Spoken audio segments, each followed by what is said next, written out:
Para saber lidar com o dinheiro, é preciso sim ter muita atitude. Por isso, todas as quartas-feiras temos um encontro com a Ana Leone, uma das mulheres mais influentes do mercado financeiro. E, em conjunto, vamos desvendar as diversas faces da sua relação com o dinheiro. Vem com a gente!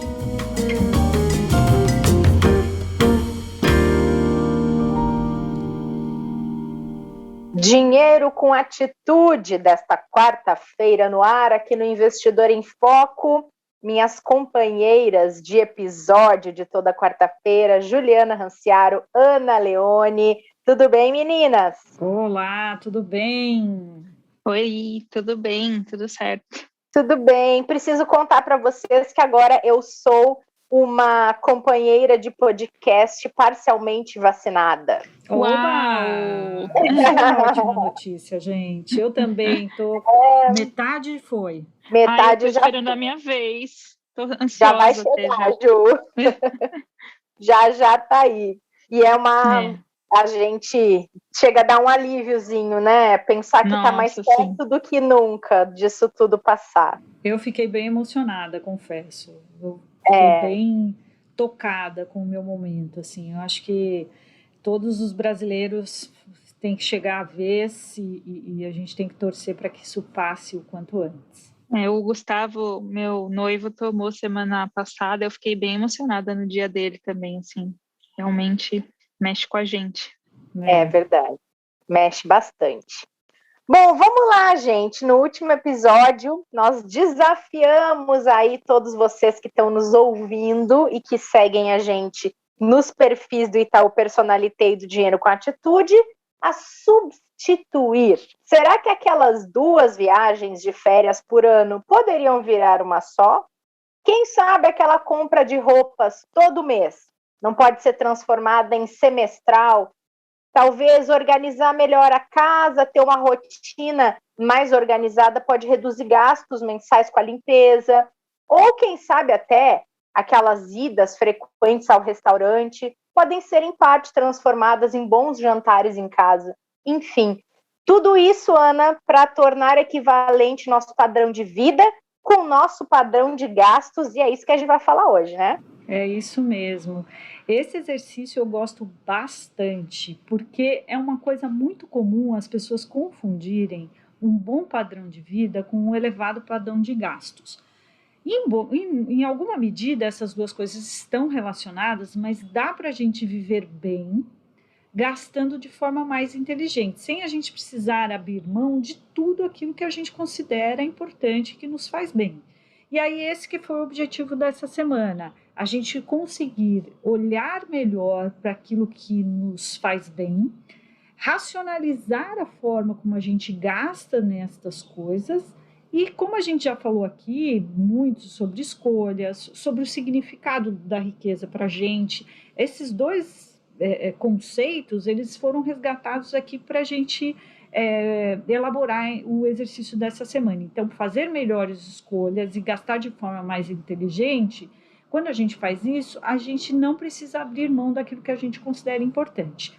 O fato é que a gente não precisa mesmo abdicar aí da nossa qualidade de vida para que a gente tenha uma vida financeira equilibrada. Basta a gente não confundir esse conceito, que é padrão de vida com padrão de gastos. A gente pode ter um padrão de vida muito bom com um razoável padrão de gastos. E um padrão de gastos, ele pode sempre ser mais racionalizado. Então, é como você trouxe na abertura aqui. Seja numa viagem de férias, se isso é importante para a família, será que ao invés de viajar 2 vezes por ano, como você disse, não dá para viajar 1 vez por ano? Ou se aquela família viaja 1 vez, né, no ano por 30 dias, não dá para reduzir para 20 dias? Isso é a gente olhar de uma forma um pouco mais detalhada para aquilo que a gente gasta e entender como a gente pode fazer escolhas que podem ter um custo mais baixo, ajudar a equilibrar as nossas finanças, sem a gente precisar, de fato, abrir mão daquelas coisas que a gente acha importante. Então, numa viagem, por exemplo, quando você repensa o destino, quando você escolhe uma opção de baixa temporada, enfim, então o exercício ele veio, né, para mostrar que dá sim para a gente equilibrar e principalmente essas coisas que não são importantes. Eu, por exemplo, meninas, eu digo que o carro para mim é uma coisa super importante. Por mais que exista opções de carros por aplicativo, hoje em dia até de alugar carro, que pode ser economicamente mais razoável, ou mesmo usar o transporte público, mas para mim é muito importante. Eu gosto de ter o meu carro. Mas será que precisa ser naquele padrão, com aqueles custos? Será que não tem uma opção que seja mais barato, seguro, que seja mais econômico, que gaste menos combustível? Enfim, isso é fazer escolhas mais inteligentes, racionalizar os gastos sem precisar abrir mão daquilo que é importante, no meu caso aqui, o carro. Então, essa é a diferença muito clara entre o padrão de vida ou a qualidade de vida e o nosso padrão de gasto. Então, se a gente tiver isso em mente na hora de fazer as nossas escolhas, a gente consegue sempre fazer sobrar mais dinheiro. E o mais importante é que essas coisas, esses segredinhos do dinheiro aí, que a gente acaba deixando ir pelo ralo, eles estão naquelas coisas mais cotidianas. Então, acho que esse exercício serviu para essa reflexão importante. Você trouxe essa questão várias vezes agora nessa explicação, Ana, sobre as escolhas, e a gente fala desse assunto desde o primeiro episódio, né? De que ter uma vida financeira equilibrada, uma independência financeira, é saber fazer escolhas, né?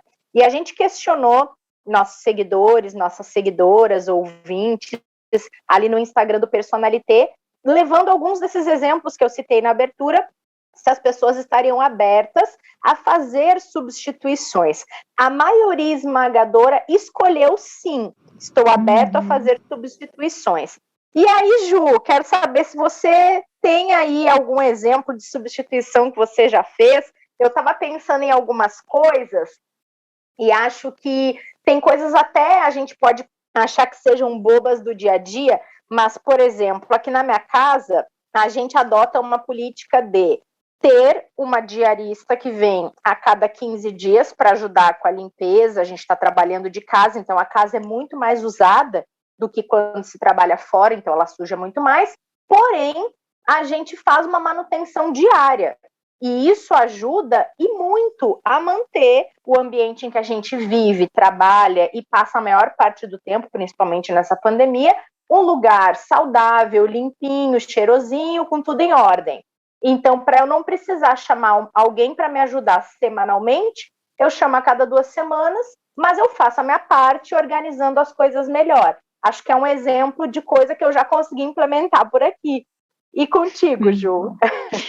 Essa questão da faxina eu faço aqui também. Aqui também é 15 dias, e daí tem semana que é a gente mesmo que pega aqui de sábado de manhã e faz a faxina. Eu confesso que não é um negócio que eu gosto de fazer, né? Mas não é um negócio que chega sexta-feira à noite e eu estou empolgada para o sábado de manhã, mas realmente foi uma escolha, assim, para conseguir cortar um pouquinho dos gastos. As viagens eu não estou fazendo na quarentena, porque eu realmente estou cumprindo a quarentena desde início do ano passado. Eu não viajei, não fiz nada. Mas se a gente estivesse num período sem restrições, seria algo que eu não abriria mão. Assim, de viagem eu não consigo abrir mão. Mas tem outras coisas na minha vida, assim, que a gente já abriu mão, assim. Eu e meu noivo, a gente não troca de carro, por exemplo. A gente tá com o mesmo carro, sei lá, desde 2007. E, ok, assim, é uma escolha. Preferimos viajar do que trocar de carro, por exemplo. E acho que é isso que eu pensei. Não, e são ótimos exemplos. E sabe o que é mais interessante? Eu gosto sempre de frisar isso. A gente sempre acha, e a gente ouve muito isso também, que para a gente equilibrar o orçamento, para a gente colocar a vida financeira em ordem, a primeira coisa que a gente tem que fazer é tirar aquelas coisas que nos dão mais prazer. E isso é muito sofrido, gente, porque isso não é saudável. A gente precisa ajustar. E o orçamento doméstico, o mais perigoso são aqueles gastos escondidos e aqueles gastos cotidianos. Então, eu sempre dou essa sugestão. Olha, se você quer organizar seu orçamento, comece pelas coisas mais óbvias. Não parta direto para aquelas coisas que são importantes, que te tragam bem-estar. Porque são essas coisas que, se elas forem, como a gente está falando aqui, racionalizadas, elas podem ser incorporadas de um jeito diferente ao orçamento.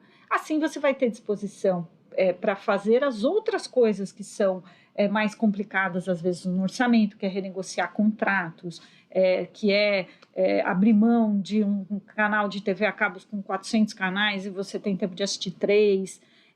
Então, a lista de substitutos, como vocês duas trouxeram, essa questão dos trabalhos domésticos, que é uma coisa que demanda tempo, demanda cuidado, enfim, é uma coisa que a gente, se tivesse disponibilidade, aliás, para fazer, talvez pudesse ser até uma opção, mas dá para a gente racionalizar, ou seja, não precisa abrir mão de tudo, fica com pouco e cede um pouco. Dessa forma, fica uma coisa mais equilibrada.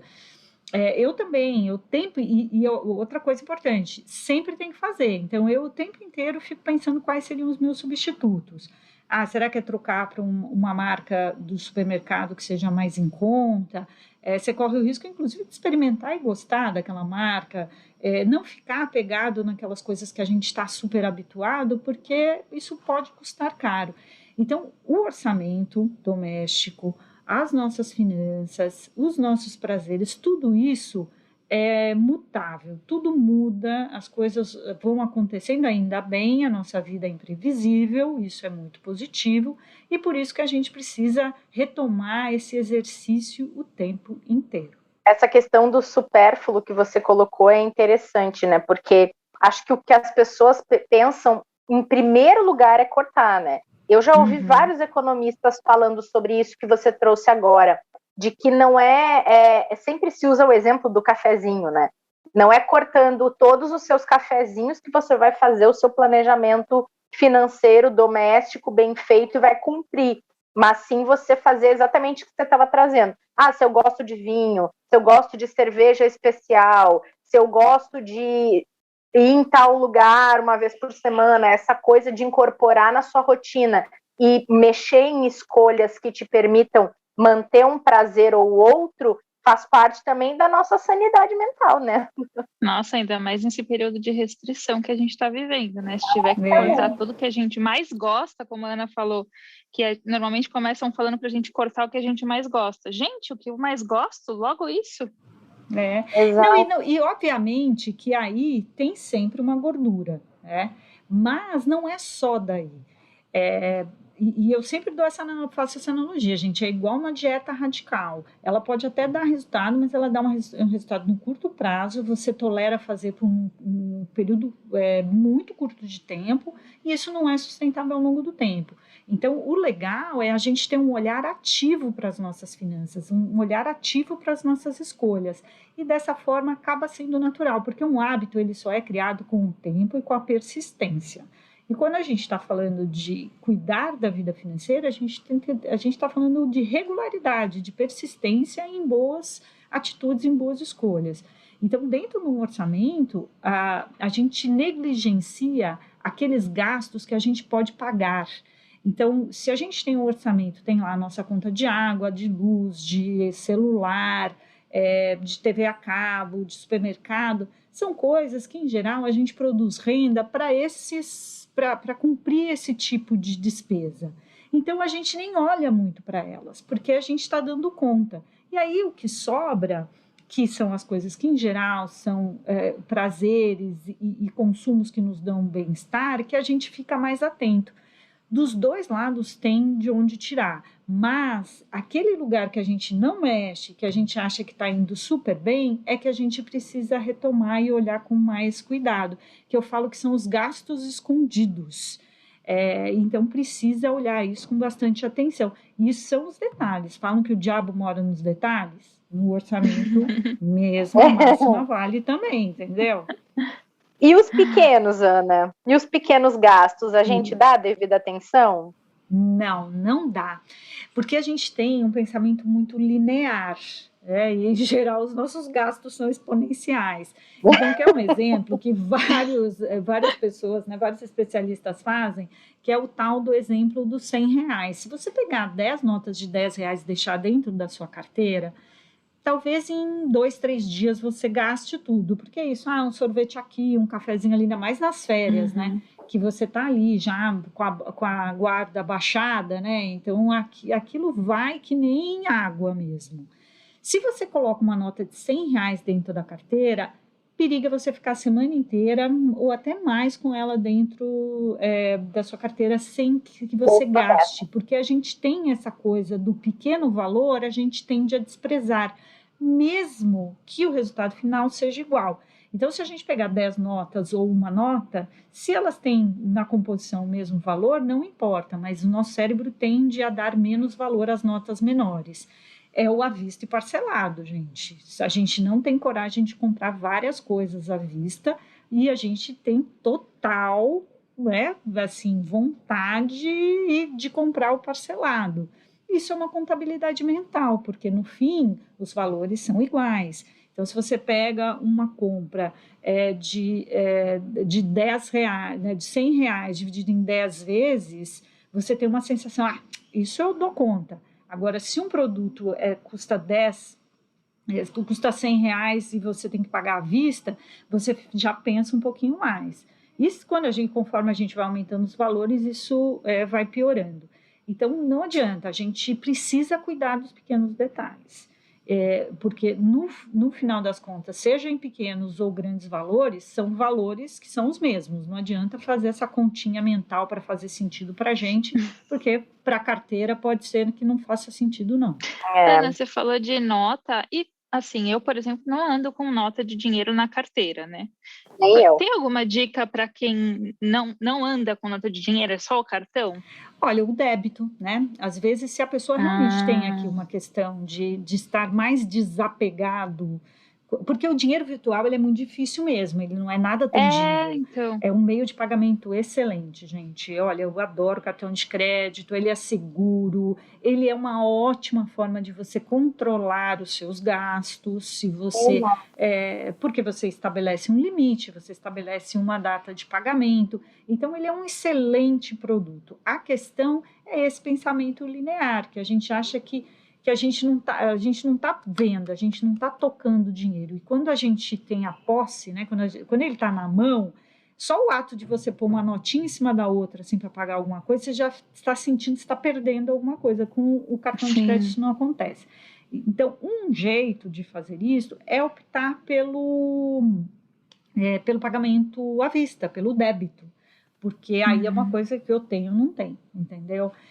Então, isso pode ser uma opção, mas a gente não pode demonizar nenhum produto, porque, como eu disse, ele tem muitos predicados aí, o cartão de crédito, entendeu?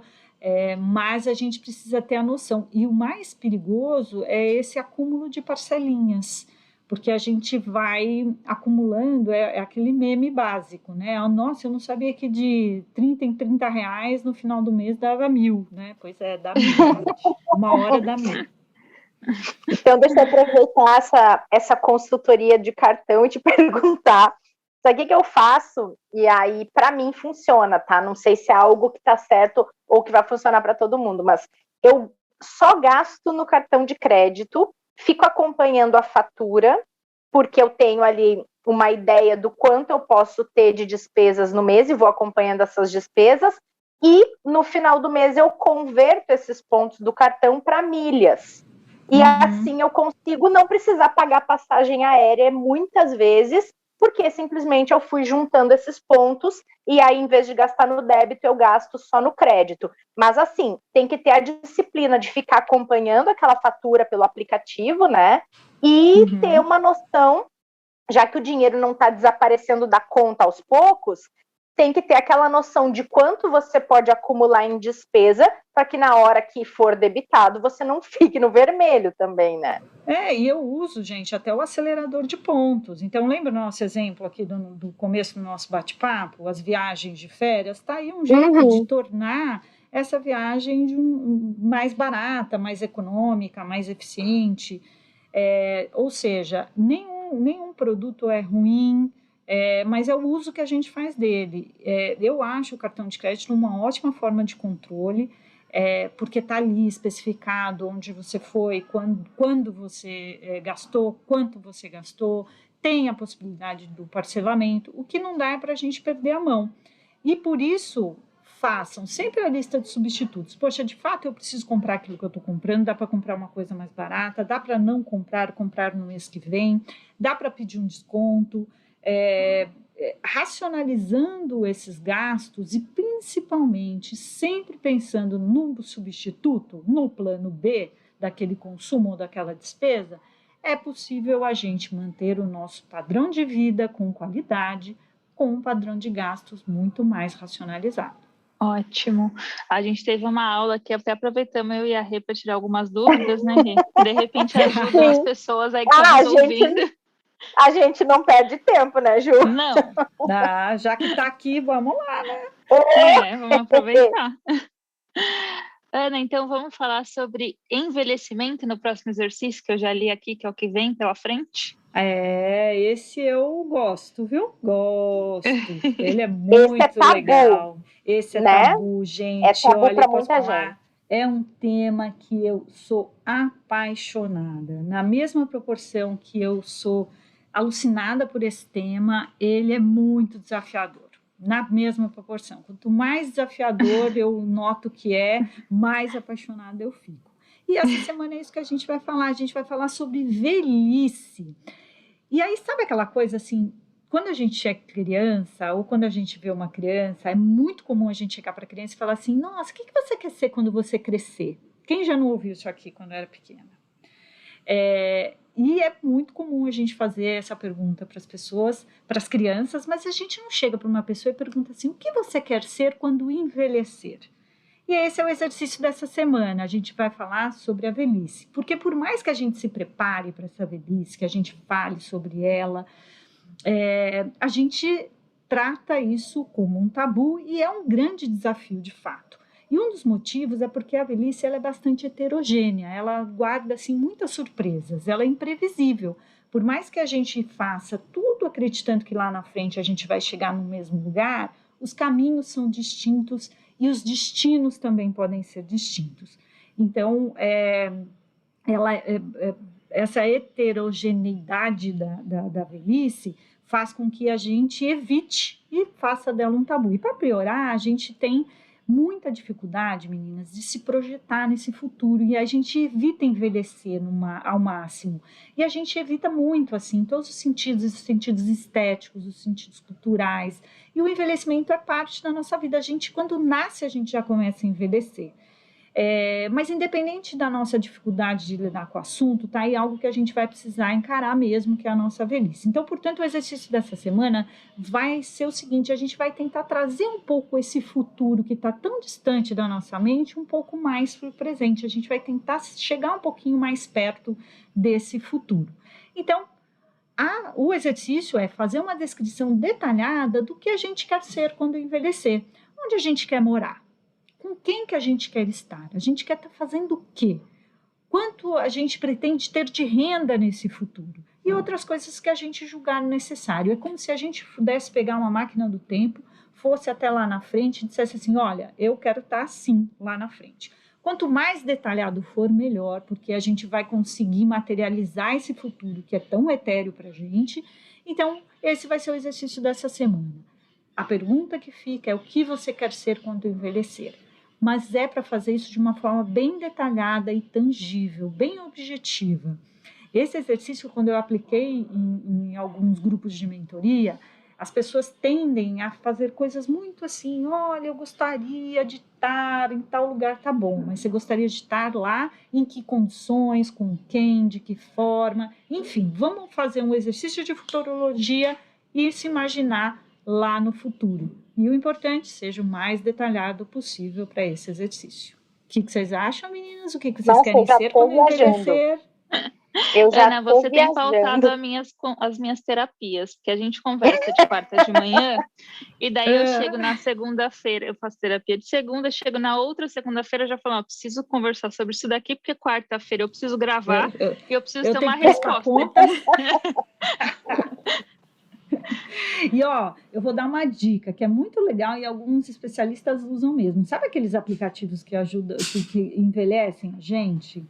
Que a gente tira uma foto e aparece a gente envelhecido?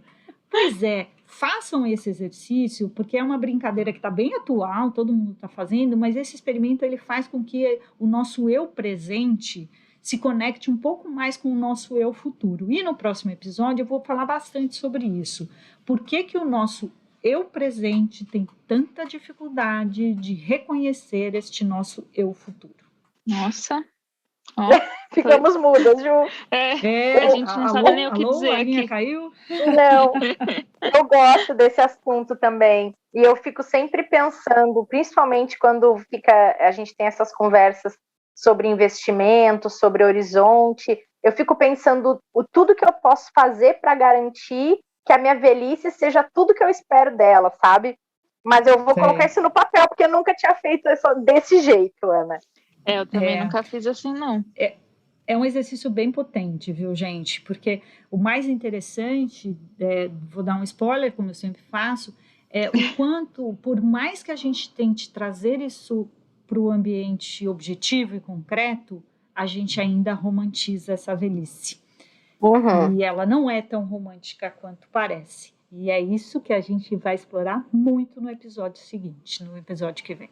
Eu tô aqui imaginando a Renata velhinha caminhando numa praia livre, leve e solta, com aqueles cabelos bem cinza, esquecendo reumatismo, dor na coluna, esquecendo todo o entorno. Já pegou o espírito da coisa. Por isso, essas minhas alunas são tudo que eu preciso.